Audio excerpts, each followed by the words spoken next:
मुल्क में दहशतगर्दी की लहर एक बार फिर उठ गई। पहले कोयटा में हज़ारा बरादरी निशाना बनी और अब पेशावर। खैबर पख्तूनख्वा के दारुल हुकूमत पेशावर के इलाके हयाताबाद में एक मकान में छुपे मुबैना शिद्दत पसंदों के खिलाफ कल रात शुरू होने वाला ऑपरेशन 17 घंटे तक जारी रहा। पुलिस और CTD के एहलकारों के अलावा फ्रंटियर कोर और फौज की भारी नफरी ने भी इस ऑपरेशन में हिस्सा लिया। ISPR के बयान में ऑपरेशन के खात्मे का ऐलान करते हुए कहा गया कि मकान में मोर्चा बंद 5 शिद्दत पसंदों को हलाक कर दिया गया है, जबकि इस कार्रवाई में एक पुलिस एहलकार शहीद हुआ और मकान भी तबाह हुआ। दूसरी तरफ हज़ारा बरादरी के साथ इजहार यकजहती के लिए पीपल्स पार्टी के चेयरमैन बिलावल भुट्टो जरदारी आज कोयटा पहुंचे। कोयटा बम धमाके में जाँ बहक अफराद के लवाहिकीन से मुलाकात और ताज़ियत की। बिलावल भुट्टो जरदारी ने कलअदम तंजीमों के हवाले से हुकूमती पॉलिसियों पर सख्त बयान भी दे डाला। फैसला नहीं कर सके कि क्या वो शहीदों के साथ खड़े हैं या कातिलों के साथ खड़े, दोनों के साथ नजर आते हैं। यहाँ कोयटा में हज़ारा टाउन में दहशतगर्दी के विक्टिम्स के साथ हुकूमती नुमाइंदे नजर आते हैं, बयान देते हैं कि ये शहीदों के साथ खड़े हैं, इंसाफ करेंगे, मगर वो भी वीडियोस मौजूद है जहां यही वज़ीर कह रहे हैं कि उनकी हुकूमत में कोई भी कलअदम तंजीमों के खिलाफ एक्शन नहीं ले सकते हैं। और अगर मेन स्ट्रीमिंग की बात की जाती है, सवाल ज़रूर उठेगा कि ये कैसे हो सकता है कि दहशतगर्दों के लिए, कलअदम तंजीमों के लिए मेन स्ट्रीमिंग, जो विक्टिम्स है, जो शोदा है, उनके लिए हम कुछ नहीं करते हैं। अगर हम कहें कि दहशतगर्दी भी करप्शन है तो फिर ये मुल्क सीरियस होगा। कल रात शिया हज़ारा का धरना वज़ीर आला बलोचिस्तान और वज़ीर मुमलिकत बराए दाखिला शहरयार आफरीदी की इस यकीन दहानी पर ख़त्म हुआ कि नेशनल एक्शन प्लान पर पूरी तरह अमल दरामद करवाया जाएगा। आप देख रहे थे बिलावल भुट्टो जरदारी साहब को कोयटा में। नाजरीन अस्सलाम वालेकुम, मैं हूं मुनीज़े जहांगीर और आप देख रहे हैं प्रोग्राम स्पॉटलाइट। आज स्टूडियो में मेरे साथ मौजूद है मलिक अहमद खान साहब, मुस्लिम लीग नून की तर्जुमानी कर रहे हैं और तर्जुमान हैं नून लीग के पंजाब में। उनके साथ तशरीफ़ रखते हैं पाकिस्तान पीपल्स पार्टी के अहम लीडर चौधरी मंजूर साहब, आप जनरल सेक्रेटरी भी हैं पाकिस्तान पीपल्स पार्टी के। हमें ज्वाइन कर रहे हैं DSNJ पे मियाँ असलम इकबाल, तहरीक इंसाफ की तर्जुमानी कर रहे हैं, सूबाई वज़ीर हैं पंजाब के इंडस्ट्रीज़, तजारत, सरमायाकारी के। मगर नाजरीन, चूंकि पेशावर में आज हमला हुआ है और हमने देखा है कि एक तरीके से कार्रवाई हुई है दहशतगर्दों के खिलाफ, तो हमारे साथ पेशावर की ब्यूरो चीफ फरजाना अली साहिबा मौजूद हैं। फरजाना, ये बताइए, आज जो कार्रवाई हुई है, हम ये सुन रहे हैं मगर इसको कंफर्म नहीं कर पा रहे कि ये तहरीके तालिबान पाकिस्तान के खिलाफ हुई है या लश्कर जंगवी के खिलाफ हुई है, और इसका कोई जाके ये मिलता है, कोई कड़ी मिलती है क्वेटा के अंदर जो सानिया हुआ है उससे? देखिए मुनीज़, पहले तो बहुत बहुत शुक्रिया कि आपने पेशावर को और कोयटा को इतना अहम जाना कि मेन स्ट्रीम जो आपके प्रोग्राम्स होते हैं उसमें डिस्कस किया, वरना आम लोग तो उससे बस जिक्र करते हुए निकल जाते हैं। हालांकि देखा जाए तो खैबर पख्तूनख्वा और कोयटा दोनों इस वक्त फिर से उसी आग की तरफ जा रहे हैं जो पहले लगी हुई थी 9/11 के बाद। और आपने बिल्कुल सही सवाल किया, कड़ियां फिर से उसी तरफ मिल रही हैं, क्योंकि आज की जो कार्रवाई थी जो तकरीबन 17 से 18 घंटे कल इस वक्त से पहले भी, मतलब 8 बजे कल रात से शुरू हुई, जो आज तकरीबन 1 से 2 बजे तक जारी रही। फिर उसके बाद जिस तरह से घर को मस्मार किया गया, क्योंकि उसके अंदर बहुत बहुत बड़ा एक्सप्लोसिव 50 किलो तक बताया जाता है मौजूद था, और साथ ही और भी IDs लगाए हुए थे। तो बहरहाल इस सारी चीज को अगर हम देखें और आपके सवाल की तरफ पे आऊं तो बिल्कुल इशारे फिर वही मिलते हैं। देखें जो आज की जो कार्रवाई में नहीं, मगर आपको जो सोर्सेज है वो क्या बता रहे हैं कि लश्कर जंगवी के खिलाफ हुआ था ये कार्रवाई? उसी तरफ आ रही हूँ कि आज की कार्रवाई में जो कि इस ग्रुप को लीड कर, अगर आप बैकग्राउंड के आपको याद होगा कि हाफिज सईद और अगजई जो पहले TTP के बड़े अहम कमांडर थे और वो रहे हैं हकीमुल्ला महसूद के साथ, बड़े अहम रोल उसका रहा है। और फिर उनकी हलाकत के बाद जब TTP ग्रुप्स में तकसीम हुई तो आपको याद होगा कि वो दाइश चले गए थे। फिर दाइश ज्वाइन करने के बाद उनका ज्यादातर वक्त जो था, और आपको सेंट्रल कुरम भी याद होगा कि वहां पे अगर हम देखें तो ये दोनों TTP से जो लोग आए थे वो लश्कर जंगवी से आए थे और सेंट्रल कुरम उनका गढ़ रहा था। और इसी अमजद के बारे में बताया जाता है कि ये हाफिज सईद का बहुत करीबी बंदा था और इसके पीछे काफी अरसे से और पेशावर में होने वाली दहशतगर्दी की कार्रवाइयों में भी ये बहुत ज्यादा मसरूफ रहा है। और आप देखें तो पिछले हमारे जो एडिशनल आईजी की अगर हलाकत को देखें या इससे पहले आप मुख्तलिफ कार्रवाइयां पेशावर में हयाताबाद में स्पेशली देखें तो ये ग्रुप इन्वॉल्व था। मैंने बस आखिरी सवाल आपसे करना है कि ये फिर वाज़े तौर पे बयान कर दीजिए कि लश्कर जंगवी से ही मुंसलिक है तो तहरीक तालिबान पाकिस्तान, मगर अब लश्कर जंगवी की सूरत के अंदर ये अटैक कर रहे हैं या मनसूबाबंदी कर रहे हैं दहशतगर्दी के हवाले से। देखिए ये उनका हिस्सा थे और यहाँ आ गए या फिर से वो रिवाइव हो रहे हैं, क्योंकि आपने देखा कि बलोचिस्तान में भी आपको अलकायदा का नाम फिर से नजर आया है। तो इसलिए मैं यही आपसे बार बार कह रही हूँ कि टीटीपी से जो लोग आए थे वो लश्कर जंगवी से आए थे और इन लोगों के फुटप्रिंट्स उससे मिलते हैं। तो अब वो नई नई शक्लों में वापस आ रहे हैं, कुछ दाइश में चले गए हैं, तो इसलिए इन सारी चीजों को हम नजरअंदाज नहीं कर सकते। फरजाना, बहुत बहुत शुक्रिया हमें पेशावर से ज्वाइन करने का। मियां असलम साहब, आपने फरजाना की बात सुन ली होगी। आपके जो वजीर दाखिला है, state minister for interior Shehryar Afridi साहब, उन्होंने यकीन दहानी कराई है हज़ारा शियों को और ये कहा है कि हम नैप के ऊपर अमल दरामद करेंगे। मगर दूसरी तरफ आप तो ये बात कर रहे हैं कि जो कलदम तंजीमें हैं उनको हम कौमी धारे में लाएंगे, तो कौमी धारे में लाएंगे या नैप को आप इम्प्लीमेंट करेंगे? नहीं मुनज़्ज़र, आपका बहुत शुक्रिया। देखें, गुजारिश ये है कि आज से कोई 3 माह पहले 4 माह पहले जब साहिवाल का वाक़या हुआ और साहिवाल के वाक़े के बाद हुकूमत ने फेडरल लेवल के ऊपर एक दफ़ा फिर अंदिया दिया कि हम नेशनल एक्शन प्लान के ऊपर पूरी तरह अमल करेंगे। नेशनल एक्शन प्लान जो है, मैं समझता हूँ कि वो एक कंसेंसस, एक ऐसा डॉक्यूमेंट है जो कि ना सिर्फ असम्बली के अंदर बैठी हुई जमातों ने बल्कि जो उससे बाहर भी जमातें थीं उनको भी उस गुफ्तगू में शामिल किया गया और इसको एक बड़ा ज़बरदस्त डॉक्यूमेंट बनाया गया। मैं पिछली डिटेल में नहीं जाऊंगा कि इस पे कितना अमल हो सका नहीं हो सका। प्लीज डिटेल में ना जाइएगा, मगर मेरे सवाल की तरफ जरूर आइएगा, क्योंकि लोग आपको सुन रहे हैं, जानना चाह रहे हैं कि आखिरकार हुकूमत की क्या पॉलिसी है। क्या आप कलदम तंजीमों को कौमी धारे में ला रहे हैं या आप फैटफ के जो FATF की रिक्वायरमेंट्स है उसके ऊपर पूरे उतर के उनके ऊपर बैन लगा रहे हैं? क्या कर रहे हैं आप? देखें, जिनके ऊपर बैन गवर्नमेंट ने लगाना था गवर्नमेंट ने बैन लगा दिया। अब जब नेशनल एक्शन प्लान के ऊपर जब देखें, किसी भी तंजीम के अंदर पॉसिबिलिटी है कि शरपसंद अनासर हो सकते हैं और उन शरपसंद अनासर अगर आपके कौमी धारे में किसी हवाले से शामिल होना चाहते हैं कि जिसकी बिना पर वो एक आम इंसान और नॉर्मल इंसान की तरह कोई ज़िंदगी गुजारना चाहता है तो डेफिनेटली उसको मौका मिलना चाहिए। अगर बलूचिस्तान में पहाड़ों पर लोग चढ़े हुए हैं और वो आपको असला वापस करके, मगर ये बताइए, अगर जो शर पसंद अनासिर हैं उन्होंने कत्ल किए हों तो वो 7 खून माफ है उनको? फिर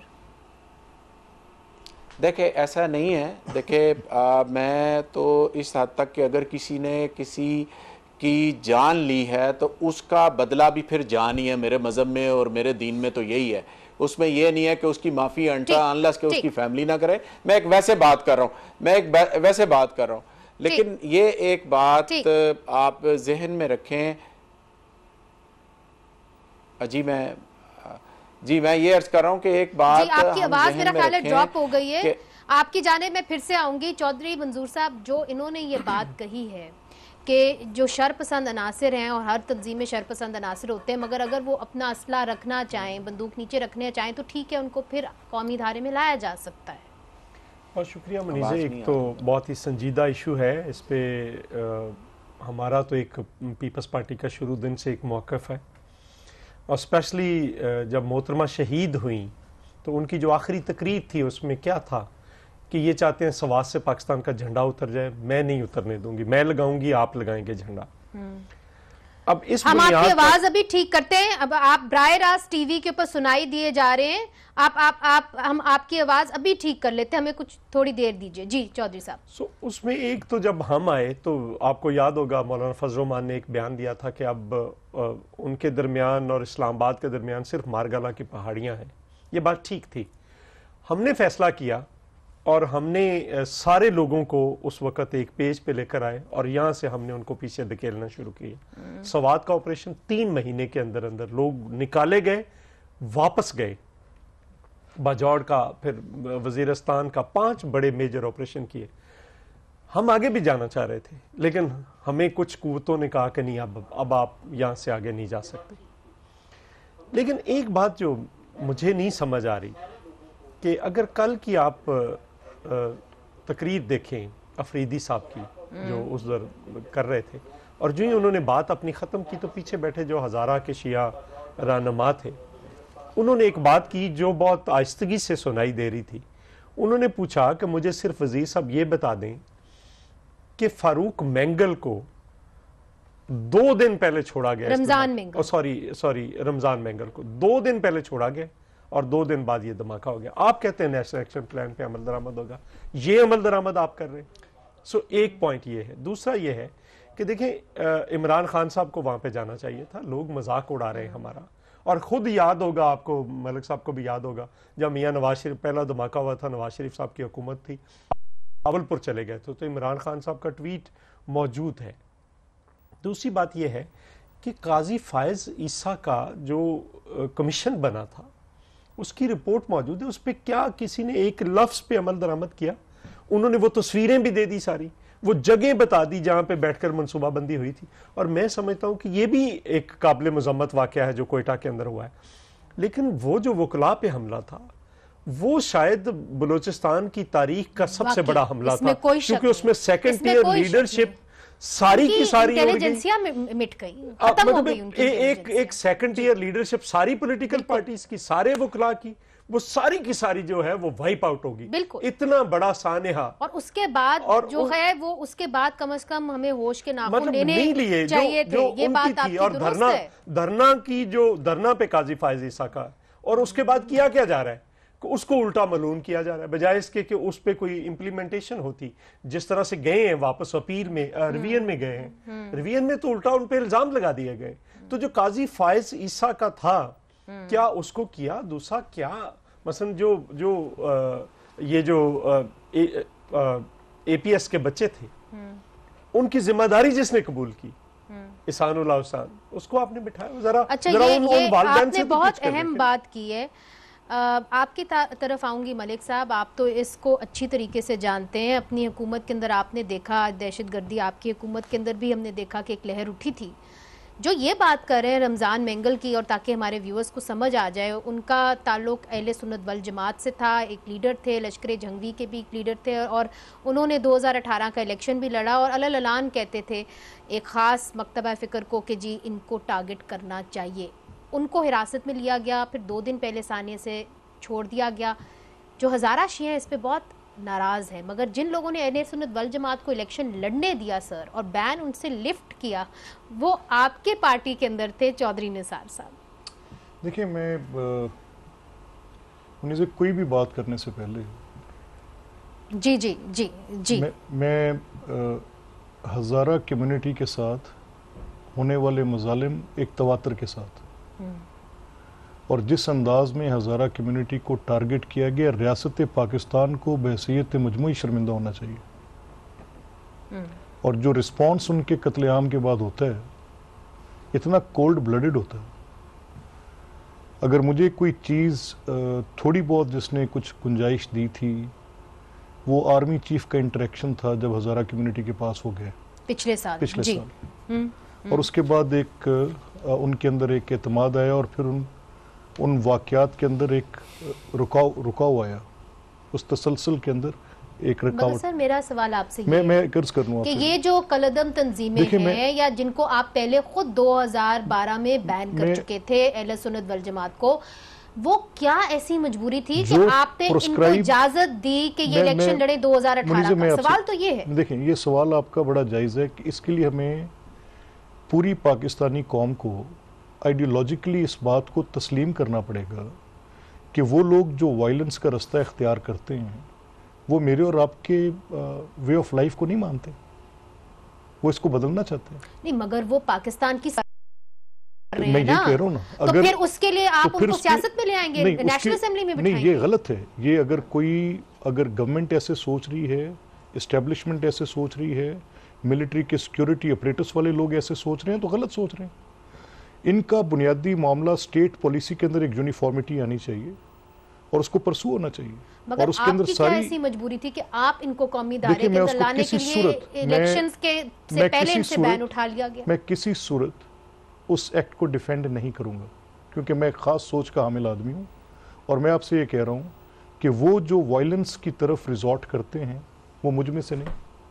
ठीक, नाज़रीन इधर हमने छोटा सा वक्फा लेना है, मगर चौधरी मंजूर साहब ने भी सवाल उठाया। उन्होंने कहा कि इमरान खान साहब क्यों नहीं क्वेटा गए, और ये हम मियां असलम साहब से पूछेंगे। और भी उन्होंने बड़े अहम सवाल उठाए हैं, उस पर गुफ्तगू करेंगे फिर के बाद।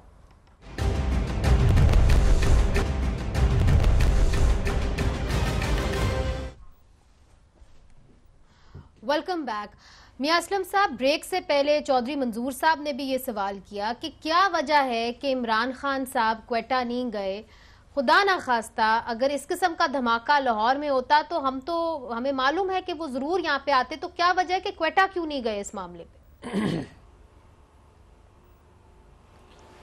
जी देखें, स्टेट मिनिस्टर इंटीरियर तो वहाँ पर गए थे। अब जहाँ तक उनके ना जाने का तल्लुक़ है, वो मैं शायद इस लिहाज से ना बता सकूं कि उनकी प्री ऑक्यूपाइड कौन सी ऐसी एंगेजमेंट थी कि जिनकी बिना पर वो नहीं जा सके। लेकिन मुझे इतना ज़रूर यकीन है कि आने वाले दिनों में वो कोयटा का विज़िट ज़रूर करेंगे, और जो ख़ानदान इससे जो मुतासिर हुए हैं उनके पास ज़रूर आएंगे फातह खानी के लिए। अभी तो उन्होंने अपने स्टेट मिनिस्टर को भेजा, वो गए, और उससे पहले भी जो उनके दूसरे मिनिस्टर साहिबान हैं वो भी गए, और उन्होंने जाकर भी उनके साथ इज़हार अफसोस किया। लेकिन बहरहाल पीएम साहब को बताइए, चौधरी पता नहीं आपको आवाज आ रही थी कि नहीं आ रही थी? अच्छा, उम्मीद है कि वो जाएंगे। चौधरी मंजूर साहब ने ये कहा कि एक तरफ से आप एहसान को आप एमनेस्टी दे देते हैं या उनको आप रिहेबिलिटेट करने की बात कर देते हैं, और आज बिलावल भुट्टो जरदारी साहब ने भी कहा कि कलदम तंजीमों को अगर आप एमनेस्टी दे रहे हैं, उनको सेफ हाउसेज में रख रहे हैं, जेल आपके भरे हुए सियासतदानों से, तो ये किस किस्म की पॉलिसी है? जिन्होंने इस मुल्क का पैसा लूटा वो भी किसी दहशतगर्द से कम नहीं है मुनज़्ज़र। मैं तो ये बात करूँगा, बात फिर दूसरी चली जाएगी। ज़रा थोड़ी सी सीरियस गुफ्तगू हो रही है। मैं तो इस बात ये करना चाह रहा हूँ कि जिन्होंने इस मुल्क का, कौम का पैसा लूटा है वो सबसे बड़े दहशतगर्द है। उन दहशतगर्दों से भी बड़े दहशतगर्द है जिनका चेहरा और था। उनका तो चेहरा है ही दहशतगर्द का ना, वो तो है ही दहशतगर्द। उनसे आपकी नज़र में कत्ल उतना ही बड़ा जुर्म है जितनी की चोरी? आपकी नज़र में चोरी दोनों एक जैसे, दोनों की सजा एक ही है, दोनों की सजाए मौत है। इससे कम होनी नहीं चाहिए। मेरी जाती राय है, मैं गलत हो सकता हूँ। जिसने भी चोरी की है उसके लिए सजाए मौत ही है। इसके अलावा वो मुल्क ठीक ही नहीं हो सकता। वो दहशतगर्द है, वो भी पैसे के लिए करता है। ये सफ़ेद कपड़े पहनकर, अच्छा चेहरा सामने लाकर लोगों की जेबें काटते हैं, ये भी दहशतगर्दी कर रहे हैं। जब तक हम इनको नहीं रोकेंगे वो भी नहीं रुकेंगे। अगर इनको रोक लेंगे तो वो भी रुक जाएंगे। जब वो कहते हैं कि ये सफेद कपड़े पहनकर असेंबलियों में फिलहाल जो दहशतगर्दी करे उनको मेन स्ट्रीम में लाके इलेक्शन लड़वाएंगे और वो नेशनल असेंबली का के लिए राह हमवार हो सकती है उनके लिए। देखें, मैं इसके बारे में नहीं कह सकता। फिर थोड़ा पीछे चले जाएंगे तो जो दहशतगर्दों के साथ कंपेन एक गाड़ी पे खड़े होकर करते रहे हैं, वो आपके इधर उनकी जमात के दोस्त बैठे हुए, आप उनसे पूछ लें। मेरी जमात का कोई दोस्त नहीं बैठा हुआ। ये भी दुरुस्त है, ठीक है, ये भी दुरुस्त है। जी चौधरी मंजूर साहब, इस पे मैं क्या कमेंट करूं? देखें, अभी ये ऐसा, देखें अभी हम नेशनल एक्शन प्लान पे अगर मुनज़्ज़र बात कर रहे हैं तो वो ये है कि सारी कौम इस पे मुत्तफिक है कि हमें बड़े ज़ोर के साथ नेशनल एक्शन प्लान के ऊपर अमल दरामद करना चाहिए, ताकि जो भी रिसोर्सेज चाहिए जो गवर्नमेंट के पास हैं, नहीं हैं, पैदा करने हैं, कर्जा उठाना है, जो मर्जी करना है, एक विल पैदा करके इनके खिलाफ एक्शन करके इस दहशतगर्दी के जिन को बोतल में बंद करके दरियाबुर्द कर देना चाहिए। इसके अलावा और कोई बात नहीं है जो मैं मगर नेशनल एक्शन प्लान की जो एक शिक है वो ये कहती है we will deal with terrorist very firmly. मियां साहब, it says we will deal with terrorist very firmly. अब चौधरी मंजूर साहब कुछ कहना चाह रहे हैं आपको। जी चौधरी साहब। देखिए बात यह है कि मुझे अजीब लगता है कि मियां साहब की ज़ात की बात नहीं कर रहा हूँ, एक ख़ास फैमिलीज़ हैं जो अयूब ख़ान से लेकर ज़ियाउल हक, याया ख़ान, मुशर्रफ, फिर आज मौजूद है। तो ये सारे के सारे लोग जो हैं ये एक ही तरह से मौजूद हैं, एक ही जगह पे हर गवर्नमेंट में होते हैं। और अगर उनकी आप करप्शन की भी देखें तो वो नाक डूबे हुए हैं। मसलन 15 इंक्वायरीज KPK की हैं। यहाँ पे आप देखें कल तक इमरान खान साहब काफली के चौधरी परवेज लाई के मतलब क्या कहते थे, आज उनके साथ बैठे हैं, उन पे भी केसेस हैं।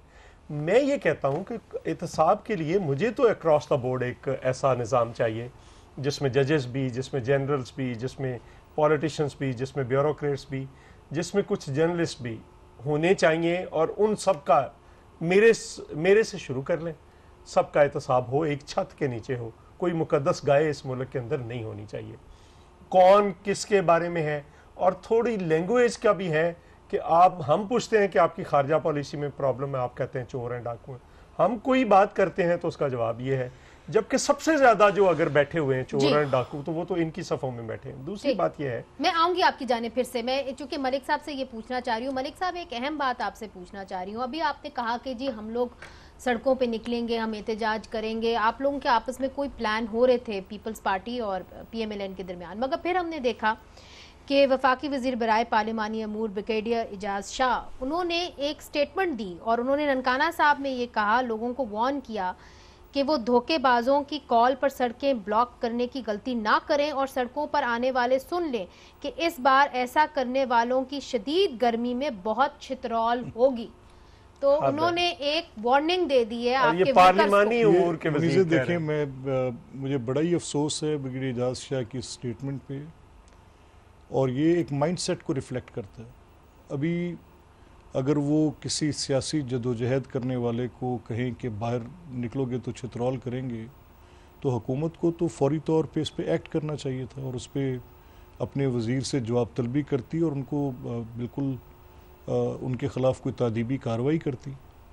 अब जैसे मियां असलम इकबाल साहब कह रहे हैं कि करप्शन करने वाले को और कत्ल करने वाले को और दहशतगर्दी करने वाले को, तो बेसिकली जब आपका पब्लिक डिस्कोर्स होता है तो उसमें कुछ चीज़ें अकॉर्डिंगली होनी चाहिए, वो इन अकॉर्डेंस विद लॉ होनी चाहिए। मेरा कॉन्स्टिट्यूशन कुछ चीज़ें तय करता है। हुकूमत को जजमेंटल होने का इख्तियार वो मामलात जो कि other organ of the state यानी जुडिशरी ने तय करने हैं, उस पर करप्शन की संद देने का हक इनके पास। ये इनका मौक़िफ़ है। ये मेरे पे करप्शन का इल्ज़ाम लगाते हैं, ऑपोजिशन पार्टीज़ पे लगा रहे हैं। हमारा मौक़िफ़ है कि हमारे पास करप्शन नहीं है और हम अदालतों में सबूत दे रहे हैं। लेकिन ये इनका बयानिया जो है ये बाइस तशवीश है कि अगर इनको ये नहीं पता कि आइन का तकाजा क्या है, इनको ये नहीं पता कि गवर्नमेंट में बैठ के जजमेंटल होकर ऐसा बयानिया देने के नुकसानात क्या होंगे, और पब्लिक डिस्कोर्स में जब ये सवाल उनके सामने रखते हैं लेकिन एक मैं सिर्फ एक पॉइंट ऐड कर दूं। देखें, ये कोई अलहदा से स्टेटमेंट नहीं दी ब्रिगेडियर एजाज शाह। उससे पहले अगर आप देखें तो एक स्पीकर साहब कहते हैं कि 2 नहीं 1 रोटी खाएं, और फिर उसके बाद जो मिनिस्टर हैं फाइनेंस असद उमर, वो कहते हैं कि अवाम की चीखें निकलेंगी अभी तो। सो उसके बाद ये चित्रौल पे आ गए हैं। तो अगर आप इसको एक लाइन में देखेंगे तो आपको समझ आ जाएगी पूरी हुकूमत। मगर चित्रौल मैं ये कह रहा हूं कि चित्रौल का टाइम इनका आ गया है जो अवाम ने करनी है, क्योंकि जो महंगाई, बेरोजगारी, अवामी चित्रौल हुकूमती चित्रौल से मुख्तलिफ होती है और वो हो जाती है। अच्छा, चित्रौल पे हम बात करेंगे मगर वक्फे के बाद। वक्फा लीजिए। Welcome back. मियां असलम साहब, ये जो ब्रेक से पहले मलिक साहब ने और चौधरी मंजूर साहब ने भी कहा है कि आपके एक वफाकी वजीर ब्रिगेडियर एजाज शाह ने कहा है कि गर्मी में अगर आप निकलेंगे हुकूमत के खिलाफ तो आपकी छितरौल होगी। इस बयान को उनको वापस लेना चाहिए और हुकूमत को उनके खिलाफ कार्रवाई करनी चाहिए। तो आप इस बयान को कैसे देखते? दुरुस्त था, मुनासिब था ये बयान? दूसरा माफी मांगनी चाहिए जी बिल्कुल। मेरी अर्ज सुनिए, बड़े अदब के साथ चोई साहब को मैं एक रिक्वेस्ट करूंगा। चोई साहब की आला क़यादत को ये भी बात वापस लेनी चाहिए, जिनको ये कातिल लेते रहे उनको डिप्टी प्राइम मिनिस्टर इस मुल्क का बनाया, वो भी मेहरबानी करके थोड़ी सी रोशनी डाल दें ताकि आज कौम को पता चल जाए कि जनाब आप माजी में क्या कहते रहे और फिर आपने क्या किया है, वो भी थोड़ा सा कर लें। दूसरी बात, अभी मलक साहब ने जो बात फरमाई है, देखें मेरी एक ज़ाती राय है करप्शन के हवाले से, गवर्नमेंट एज ए मिनिस्टर एक साइड पर रखे, मेरी ज़ाती राय है कि जनाब जिन्होंने इस मुल्क का पैसा लूटा है, जिन्होंने करप्शन जिसने भी किया है, ABC मैं नाम नहीं ले रहा विदाउट नेमिंग एनीबॉडी, उसकी सजा मौत होनी चाहिए। तो मेरी एक पर्सनल राय है, इसमें जजमेंटल होने की बात नहीं है। एक और पर्सनल राय भी चाहूंगी, क्योंकि इस बात आप पंजाब से ताल्लुक रखते हैं और यहाँ पे बहुत सारी बातें हो रही है, सुर्खियां भी बन रही है अखबारों की कि 3 IG जो तब्दील हुए हैं, हम तो आपका नारा सुनते थे कि आप पुलिस को गैर सियासी करेंगे, मगर जो 3 IG अब तब्दील हुए हैं पिछले साल से, वो दुरुस्त फैसला था? देखें मुझे गुजारिश ये है, क्योंकि मैं कैबिनेट का हिस्सा हूँ, मैं बिलीव करता हूँ कि जो chief executive of the province होता है, जो अपनी टीम के साथ, जिस टीम के साथ कंफर्टेबल है उसको काम करना चाहिए। पूरी दुनिया में ये रिवाज है। अब अगर उस टीम के साथ वो कंफर्टेबल नहीं है और यहाँ पर उन्हें कुछ प्रॉब्लम्स आ रही हैं, तो लाजमी बात है CM ने अपने लिहाज से अपनी टीम को अलाइन किया है कि वो बेहतर टीम के साथ खेल सकते हैं। ये अब देखें कि ये जो IG साहब अब तशरीफ़ लाए हैं, ये पिछली गवर्नमेंट में भी काम करते रहे हैं, जो सेक्रेटरी साहबान है, बहुत सारे ऐसे हैं। मेरी गुजारिश ये है कि एक कानून है और कानून के तहत आप एक IG को इतनी जल्दी तब्दील नहीं कर सकते, उसके अंदर भी आपको कानून के तहत चलना पड़ता है। और आपने सैयद कलीम इमाम, मोहम्मद ताहिर, अमजद जावेद सलीमी, 3 अभी IGs जो हैं पिछले साल से तब्दील कर दिए हैं, तो इसकी क्या वजह है? क्या आपको तीनों सूट नहीं कर रहे थे? साल नहीं, 8 महीनों में जी। वो जो पूरा दर्ज था सिक्योरिटी ऑफ टेन्योर का, और चीफ मिनिस्टर नहीं कर सकता, और नॉन इंटरफेरेंस होगी और पुलिस ऑटोनोमस होगी। इमरान खान मलिक साहब ये बात आपको ज़ेब नहीं देती, आपकी जमात को मुझे तो नहीं देती, आप यार सही साहब, आप अपना मियां असलम इकबाल साहब, मैं तो सिर्फ आप मलिक साहब रिक्वेस्ट, मैं तो यादें गुज़श्ता, मेरी बात तो सुने, मेरी बात सुने। मैं तो आपको वैसे आज एक शेर सुनाना चाह रहा हूँ, और वो नज़म की सूरत में है, जो चौधरी मंजूर साहब ने दिया और कह के ये पढ़। शेर आया था, फिर एक कसूर से हो रहा था, कोई मसला नहीं है, आप शेर सुन तो लेना। एक शेर उनसे सुनते, एक शेर आपसे सुनते, एक शेर पे बात, फिर चौधरी मंजूर साहब से सुन के तो प्रोग्राम। ये शेर मैंने लिया, मैंने चौधरी साहब से उधार है, मैं चौधरी साहब से उधार लिए, और मैंने कहा कि इजाजत दे दें, मैं पढ़ने से पहले जी, और आप जैसे हैंडसम आदमी के लिए है। अब ये समझे मैं आपसे मुखातिब हूं। नहीं, मियां साहब नाल नहीं, अच्छा मियां साहब, handsome, yes papa, any development, no papa, tax collection, no papa, 1 crore jobs, no पापा, 50 lakh होम्स, no papa, Peshawar metro, no papa, reduce poverty, no papa, high inflation, yes papa, any shame, हा हा हा। अच्छा चौधरी साहब, इस पे आप कुछ कहना चाहेंगे? फिर मैंने बिल्कुल क्लोजिंग की तरफ जाना है। अच्छा देखिए, नहीं मैं ये चाह रहा हूँ कि देखिए मियां साहब ने एक सवाल उठाया, आप आपने मुकर्रर नहीं कहना, आपने मुकर्रर नहीं कहना चाहिए साहब, मियां साहब मुकर्रर। अच्छा जल्दी से दीजिए, बिल्कुल वक्त खत्म हो गया जी। देखिए, हम जब हमारी लीडरशिप ने उनसे मिला तो उन्होंने कहा जी कि हमारे ऊपर, दोनों के ऊपर इल्जाम है कि चौधरी ज़हूरुल्लाह साहब के कत्ल का भी आप लोगों के ऊपर इल्जाम है। तो उन दोनों ने कहा कि नहीं, हमारा दोनों में कोई हाथ नहीं है, दोनों ने अपनी अपनी सफाई दी, इकट्ठे हो गए। मैं जाती तौर पर फिर भी इस हक में नहीं था। ठीक है। अच्छा, वी गेट योर पॉइंट। बिल्कुल आखिरी मिनट रह गया। मियां असलम साहब, आप कुछ कहना चाहेंगे? जी, लास्ट वर्ड मियां असलम साहब। जी, मैं ये कह रहा हूं, नहीं कहना इस शेयर के लिए, आई विल स्क्रैच योर्स। नहीं मलिक साहब, अब आपकी क़यादत के पास माशाल्लाह इतना टाइम जरूर होगा जेलों के अंदर के, वहां पर बैठ के शेरो शायरी होगी। और वैसे भी शहबाज शरीफ साहब को शायर बनने का, लोग करते हैं, कोई अर्ज नहीं अगर जेल में बैठ के भी कर सुन लीजिए, सुन लीजिए, शेर ज़हीन लोगों का ही काम है। अंदर बैठ के इंशाल्लाह वो शेरो शायरी करेंगे, बट इसको आपने मुकर्रर नहीं कहना, वो तमाम चीजें आया करेंगी। अच्छा मगर हम दुआ दो मियां असलम साहब, बहुत शुक्रिया। अच्छा मुझे प्रोग्राम का इख्तिताम करना है, मलिक साहब मुझे प्रोग्राम का इख्तिताम करना है। चौधरी मंजूर साहब, मियां असलम साहब, आप तमाम तीनों गेस्टों का बहुत बहुत शुक्रिया। और हम उम्मीद करते हैं कि शेर व शायरी जो है आप खुली फिजाओं के अंदर करें, आप सब खुली फिजाओं के अंदर करें और हम आपकी शेर व शायरी से लुत्फ अंदोज हों।